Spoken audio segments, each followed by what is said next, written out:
Hello and welcome to this video going over my most recent finished object, this lacework cowl.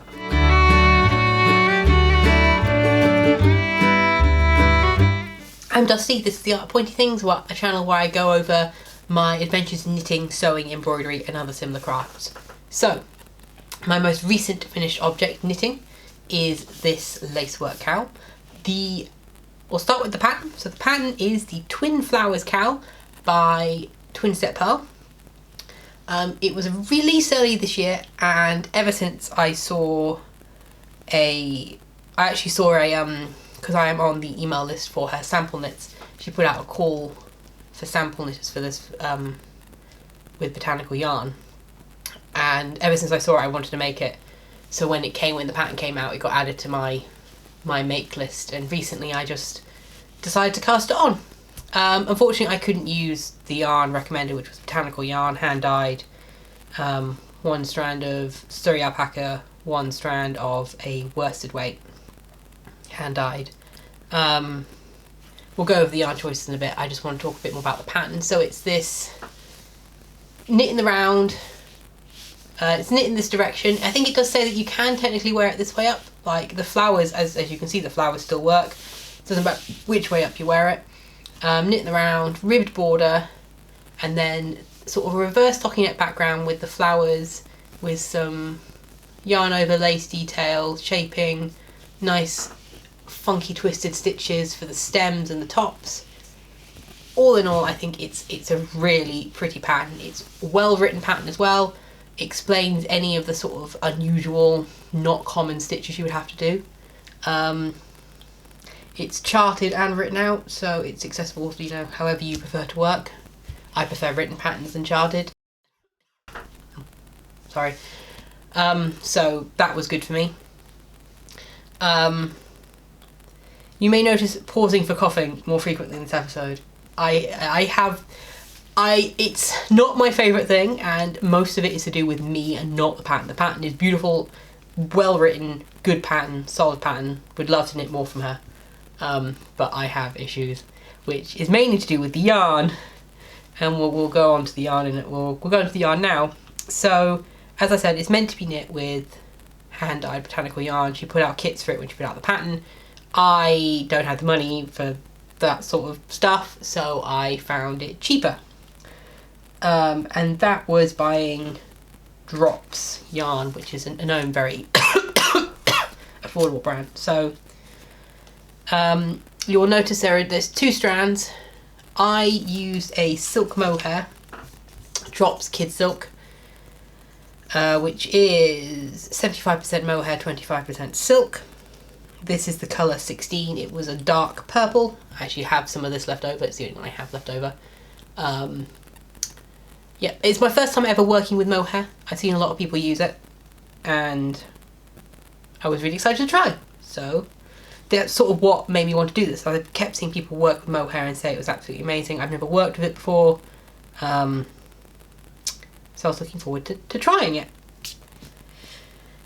That's the purple, and then it was held with Drops Alaska, which I only have the ball band for this. It's 100% wool. I think it was advertised as worsted weight, but I think, at least in my opinion, it sits more on the chunky end. It is a lot thicker.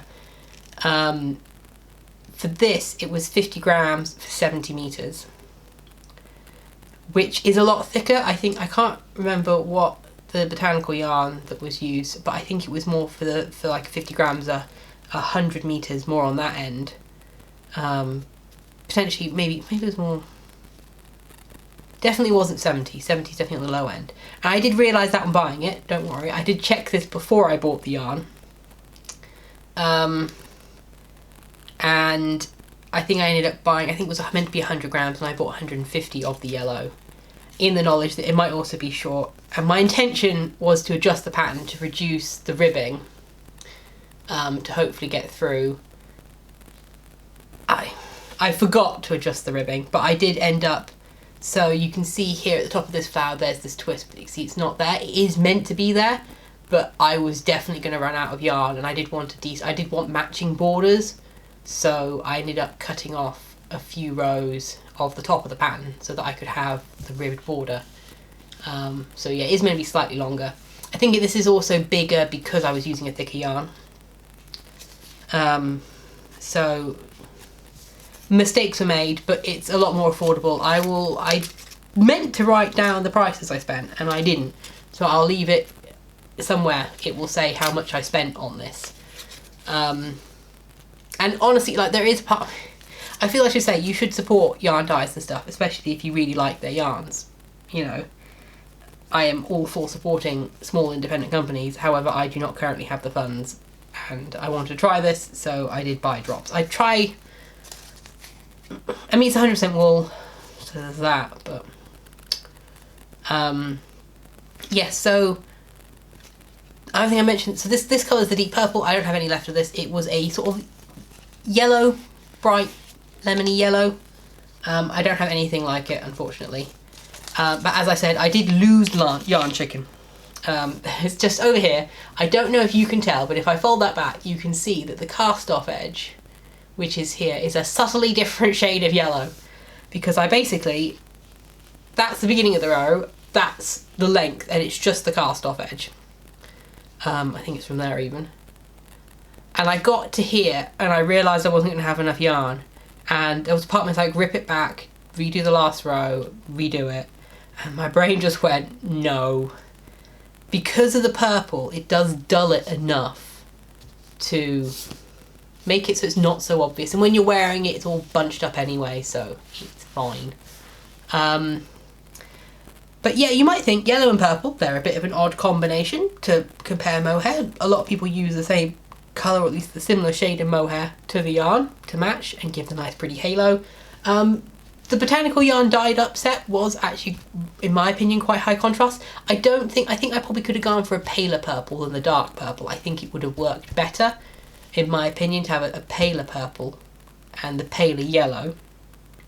I think if I was going for the dark purple, I should have gone for maybe a more orange or a burnt browny yellow, as opposed to the sort of the lemon yellow I did go for.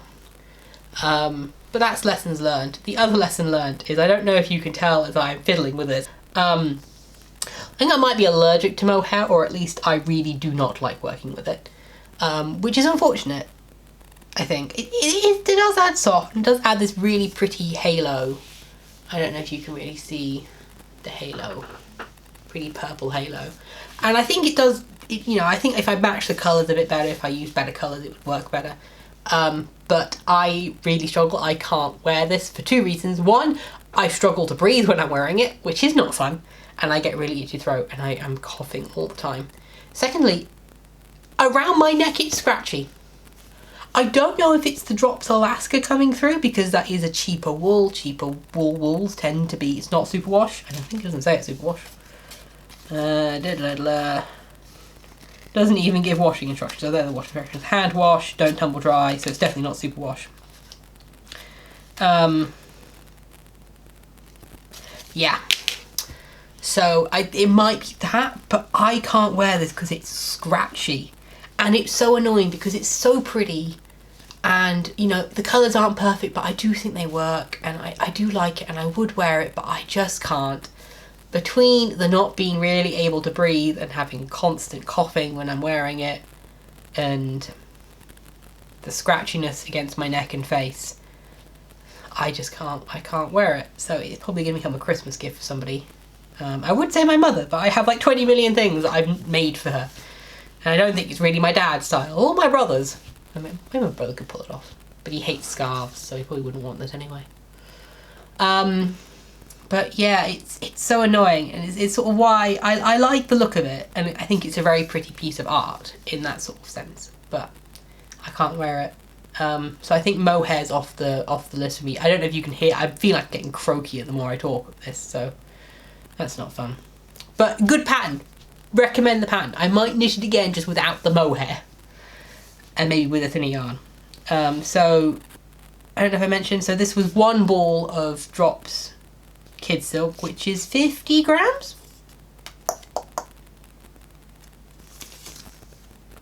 It does not say. Oh no, it's 25 grams. 25 grams, 210 meters. One of these, and then 3 50-gram balls of Drops Alaska, which is 70 meters. So they're the same length, which is why it's amusing that I have this left over, because you'd think if you're holding it double, you'd use the same length, but apparently I'm wrong and I'm thinking about this too hard. I don't know. But yeah, I really like it. I like the pattern. I might make it again, but without the mohair, so that I can breathe. Or I can get the Suri alpaca, see if I don't have the same problem with the Suri alpaca. Because I did swap. So I didn't use Suri alpaca because it is generally more expensive, and I was trying to make this affordable. But I don't know if I'd have the same issues, because some people do use Suri alpaca instead of mohair when they have issues. So I think that's probably the way I have to go in the future. Which I mean, I've learned something, and I think that's always important with knitting. I've learned something, even if the something is, I mean, I've learned stitches and it's a very pretty pattern, but I've also learned that I don't do well with mohair. So, also I can't give this to my dad because my dad's allergic to mohair as well. I just remembered that my dad's allergic to mohair. Maybe it's a family thing. But yes, I may have cut in with some pictures of me wearing it. I did take some funny videos of me wearing it so that you didn't see my face. So I hope you enjoyed them at least. But yeah, thank you for watching. If you enjoyed this video, please leave a like, comment below your thoughts on mohair. Whether you like it, whether you think it's a fashion fad that's going to go out of style, or it goes in and out of style all the time. But you know, your thoughts on mohair, greatly appreciated. Can you breathe when you wear mohair cowls? Consider subscribing if you want to see more of my content, and thank you very much for watching, and have a lovely day.